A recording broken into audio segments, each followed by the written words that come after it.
Hello and welcome to Big Picture. I am Vishal Dahiya, and today we will talk about how the news is tightening around Jaish-e-Mohammed and its leader Masood Azhar. A day after China blocked the move in the United Nations Security Council to list Masood Azhar as a global terrorist, France has decided to freeze the assets of Masood, who is the head of terror outfit Jaish-e-Mohammed. A joint statement by the Interior Ministry, Finance Ministry and Foreign Ministry of France was issued on Friday, announcing this decision and reiterating French support for India's fight against terrorism. There's also an attempt led by France and Germany to put Masood Azhar on the European Union's list of people suspected of being involved in terrorism. So how will this move help India in fighting the terror and tightening the news on Masood Azhar and his terror outfit, as well as how will it pan out on putting pressure on China and Pakistan to act? For more on this, we're joined by a distinguished panel of guests today. Let me start by introducing them to you, beginning with former Ambassador Dileep Sinha. And we also have with us Mr. Harshvi Pant, distinguished fellow and head of ORF's strategic studies. Also, we're joined by retired Major General Dhruv C. Katoch, director of India Foundation. Welcome all of you gentlemen to Rajya Sabha TV. Let me begin with you, Ambassador Sinha, to try and put things in perspective for our viewers and try and understand as well. A day after what China does in UNSC, France moves and freezes the assets. So, one, what is the significance and what's the scope? It is very significant that France has taken this second step. France had taken the initiative earlier in getting the P3 to move this proposal in the Sanctions Committee of the Security Council to list Masood Azhar. And after the failure of this attempt, France decided to move on its own and freeze the assets of Masood Azhar. Of course, it is surprising that it has not done so far, because Masood Azhar has been a known terrorist for quite some time. But whatever it is, it's better late than never. It has taken that step. And what's most significant is that it is also promised that it's going to make an effort to have Masood Azhar listed as a terrorist even by the European Union. So that would be an important step in this, as you say, tightening of the noose around Masood Azhar. Okay, Professor Pant, if you look at France's decision and the way France has backed India earlier as well, clearly shows its stand on the issue of terror as well and the way it supports India. But what is going to be the scope of this particular decision which has been taken by the French authorities and its effect on Jaish-e-Mohammed and Masood Azhar? Well, I think it shows that India's campaign to make this a global issue has succeeded to an extent that you have major stakeholders who are now looking at this problem not through the prism of India-Pakistan, but through the prism of global campaign against international terrorism. And I think that's something that India has done well over the last few years, and the fact that India had not one, not three, but 13 co-sponsors in the UN Security Council again shows how the scope of India's campaign has expanded and how that has borne fruit for in terms of Indian endeavors. So I think when you look at France, France has been a long-standing partner of India in various capacities. And the fact that after being a bit befuddled by Chinese stance at the UN Security Council, France is deciding to move ahead with other like-minded countries. You mentioned Germany, but I think the entire European Union now becomes a platform which can send out a strong message that Pakistan and China remain very isolated when it comes to this issue. And this is an issue which goes beyond just India, Pakistan, or even South Asia. This is global ramifications, and the international community will have to come together to clamp down on organizations like Jaish-e-Mohammed and individuals like Masood Azhar. Okay. General Katoch, diplomatically and strategically, this decision does have a lot of ramifications as well. But when we talk about fighting terror on the ground, and these are the organizations, which have festered during the time, and they do get, active and tested support both from across the border as well. So how will steps like these rein in, terror leaders like Masood Azhar or organizations like JEM? The fight against terror is multi-pronged. When you're looking at purely from the military perspective, then we are looking at eliminating the terrorist. But simply eliminating the terrorist doesn't end the terrorist phenomenon, because you kill 10, another 10 will crop up. So I think you've got to strike at the roots. And the roots are financial. The roots are ideological. So these are the two cornerstones of terrorism. You know, you're looking at the ideological component of a movement, and you're looking at the support, the financial support base. Of course, there is a political element to it too, because some of these movements or most of these movements have an external supporter, which is the state. So when we are talking of state-sponsored terrorism, in this particular case, when we look at Jaish-e-Mohammed, it is state-sponsored terrorism because there is a sponsor, which is the state. So when we look at this fight, I think the financial component is a very important component. And a significant And one. a very significant one, because any organization to flourish, you require a base, you require a whole ground support level of workers, and each of those workers has to be paid. None of them are doing it free of cost. I mean, after all, for many, it is simply a profession. So when we are looking at it that way, once you cut off the flow of funds or restrict the flow of funds, then the capacity of these groups to operate on a wider scale gets diminished. Now, as a practical example, when the demonetization actually took place in India, there was a short span of time by which all these people, especially the ones who were the terrorists who were operating in Jammu and Kashmir, they suffered a very severe cash inflow problems. So we found that phenomenon, if you actually go back to that period, of people trying to rob banks. You see, there were small little bank guys stealing 1 lakh here, 2 lakhs there. There was not too much money because people had understood the phenomenon. But it had a very important impact. Now here, when we are looking at a country like France doing it, and then also, you know, looking into the European Union actually trying to curtail the source of funds, I think I would like to just broaden the scope a little bit. It is simply not giving a message to the Jaish-e-Mohammed. I think what they're doing is they're giving a message to Pakistan also. Not so much to China. China is financially very big and it will not be affected. But Pakistan is going to be affected because Pakistan's economy is in very dire straits. So I think there is a side message also that, listen, you also need to conform and get on alongside. Otherwise, the flow of funds which you require from the international donors like the International Monetary Fund and and the World Bank, they may not be forthcoming. Okay. And I'm absolutely certain China cannot bankroll them. Okay. The Saudis are bankrolling to some extent. The UAE has given $1 billion recently. But this cannot be a perpetual flow. It cannot be a long-term solution. It cannot be a long-term solution. So it has a very long-term effects, and I think it is a very beneficial effect. Okay. And in any case, as it is, Pakistan is in FATF's crosshair as well. And taking it from there on the terror financing aspect, Mr. Sinha, this, it's as General Kadoz is pointing out, very significant part of that multi-pronged strategy if you have to tackle terrorism on a global, scale. We need to have nations on our side as well, but these nations need to go ahead and take steps as well, apart from making statements as like France is doing. Yes, I think we also have to start thinking our strategy towards Pakistan, because our signals to Pakistan have also been at times mixed.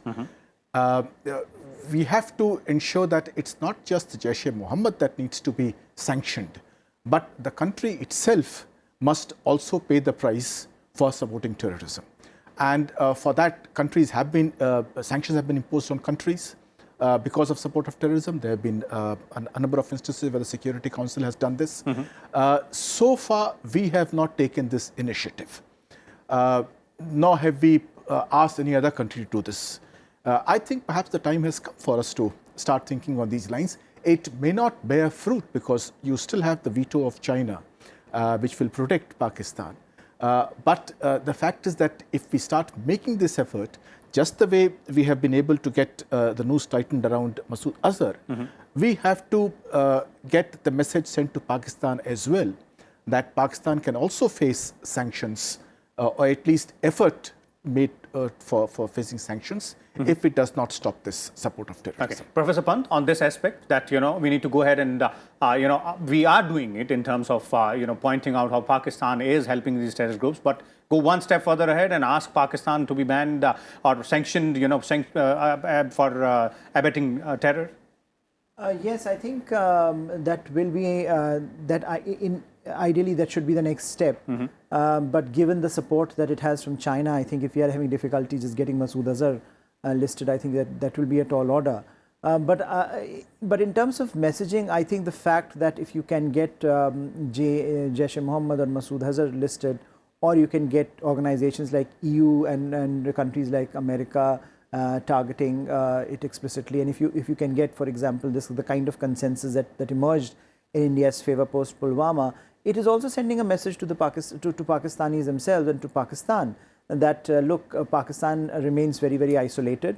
That Pakistan remains a country that is now looked upon by the large part of the international community as the epicenter of global terrorism. And the fact that you have organizations and individuals like Masood Azhar and Jaish-e-Mohammed still operating freely is indicative of the kind of state Pakistan has become, where terrorists and terror-related organizations can operate freely. So ultimately, I think the buck stops with Pakistan, and the messaging going forward from here is going to be that if Pakistan does not do certain things, then countries and organizations like EU this will come back to haunt Pakistan. And some of the things, it has already happened. If you look at how the news has tightened vis-a-vis Americans and American aid towards Pakistan, that has been remarkable over what we have seen in the last few years. I think that is the same as this story now if you look across the Western world.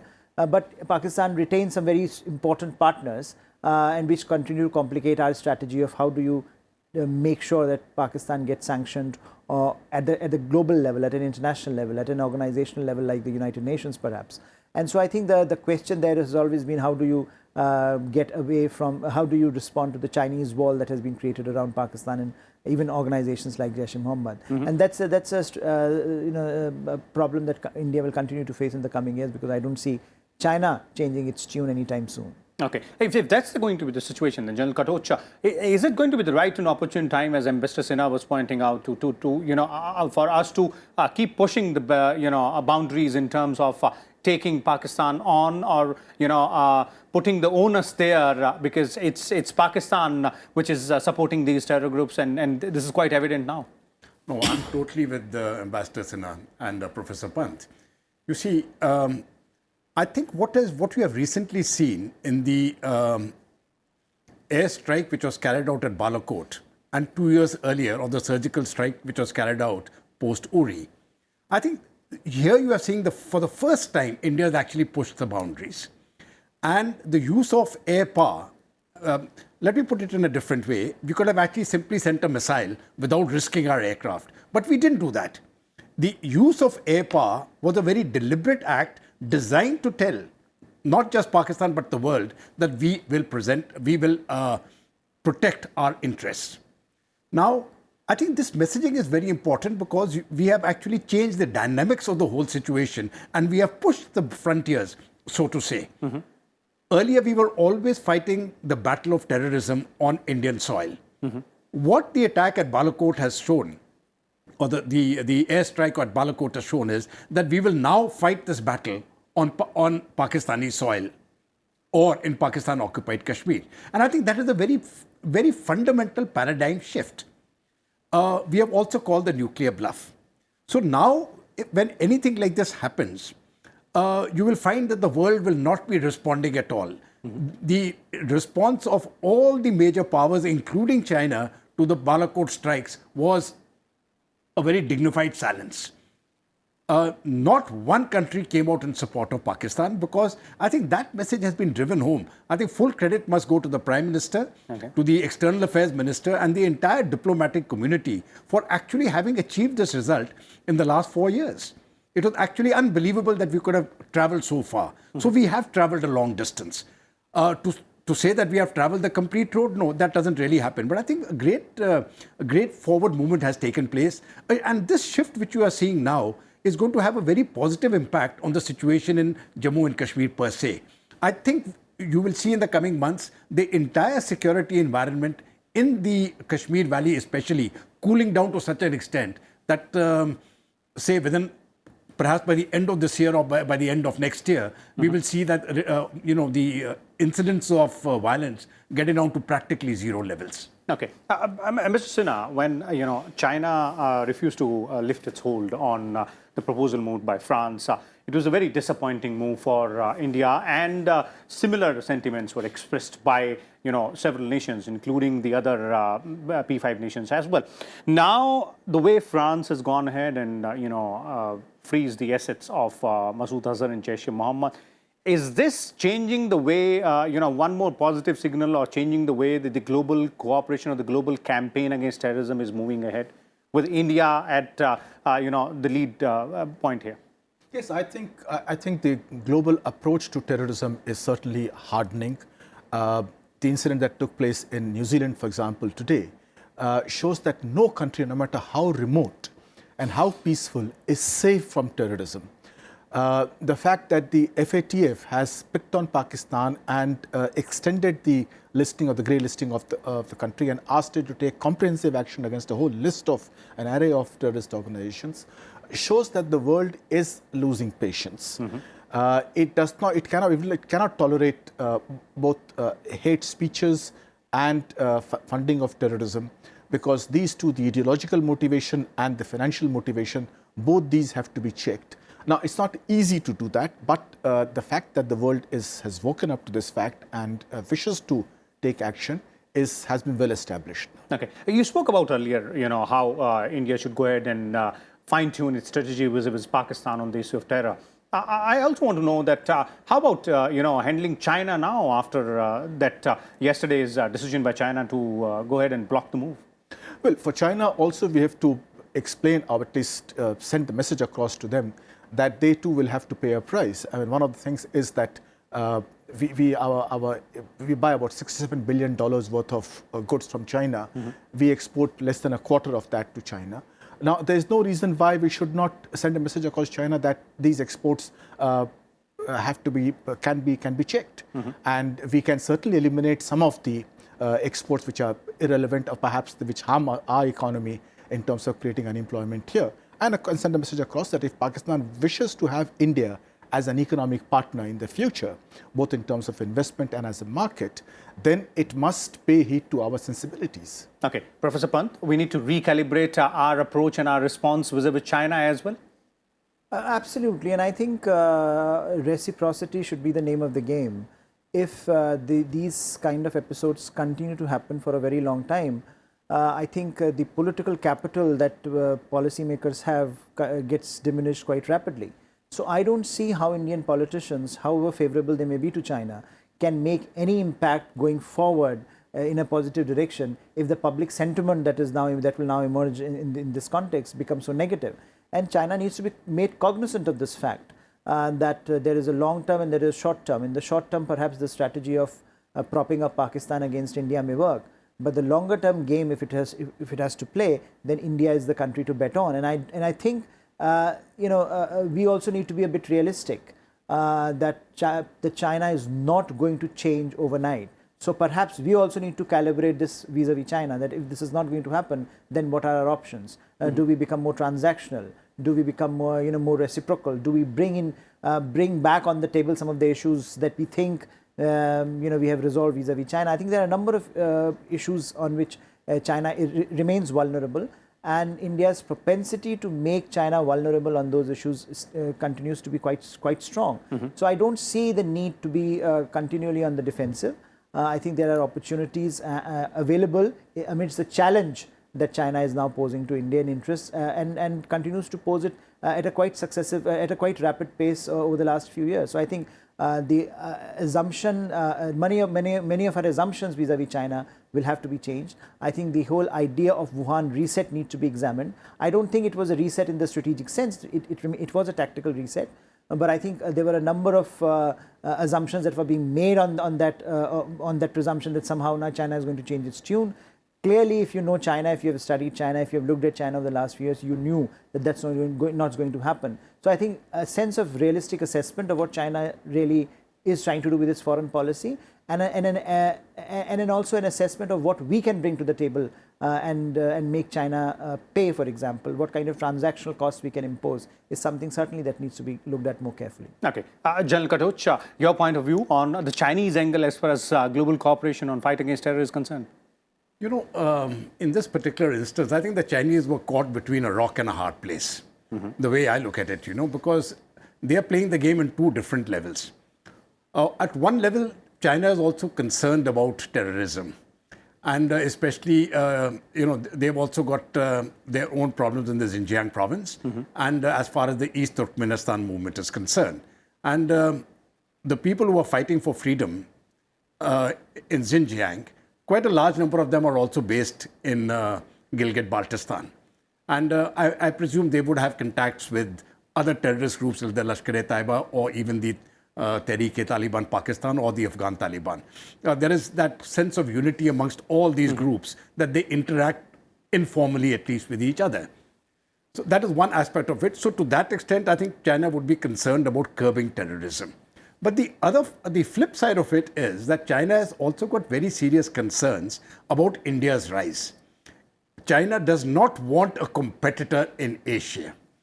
China sees itself as the sole lion, and as per their own philosophy, on one mountain there cannot be two lions. So what China has been doing consistently has been using Pakistan as a proxy to keep India engaged and confined to South Asia. Now, when this question came of actually putting Masood Azhar, on the sanctions lift as far as the UN is concerned, now China was faced with a choice. Should they go with the world opinion and fight against terror, or should they go with Pakistan? I think for the fourth time they have actually gone with Pakistan, though this time I thought they may actually have a change. But every time they do that, I think they are losing a great deal of that political goodwill which you call, which Professor Pant mentioned about. There is a fixed quota. It is not. It just can't keep expanding, and you keep losing that political capital. And over a period of time, I think China will realize that they can't do it anymore. Okay. So they will, at some point, we will have to have a change in behavior. That is one point. The second point, I think, I really don't know how much we can do in the economy, because many of our imports are in such a manner that it'll be very difficult to stop it.